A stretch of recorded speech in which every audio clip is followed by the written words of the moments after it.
কামৰূপ জিলাৰ দেওচৰ আণ্ডাৰ বনগাঁও মৌজা Chaygaon revenue circle ইয়াত ভাৰত চৰকাৰে এখন national university for disability study এখন কেন্দ্ৰীয় বিশ্ববিদ্যালয় স্থাপন কৰিব খুজিছে য'ত দিব্যাংগ ব্যক্তিসকলৰ সমস্যা তেওঁলোকৰ লগত জড়িত বিভিন্ন কোৰ্স পাঠ্যক্ৰম ইয়াত অনুমোদন হ'ব।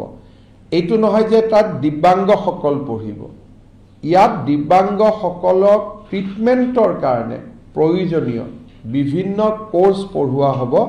সেইকাৰণে ইয়াৰ নাম দিয়া হৈছে national university for disability studies.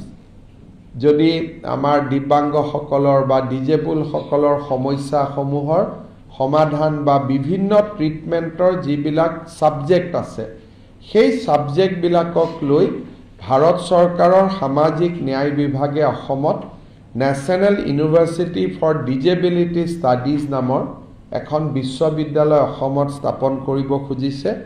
আজি কেবিনেটে ছয়গাঁও ৰেভিনিউ সাৰ্কুলৰ বনগাঁও মৌজাত 150 বিঘা মাটিৰ আবণ্টন দিছে।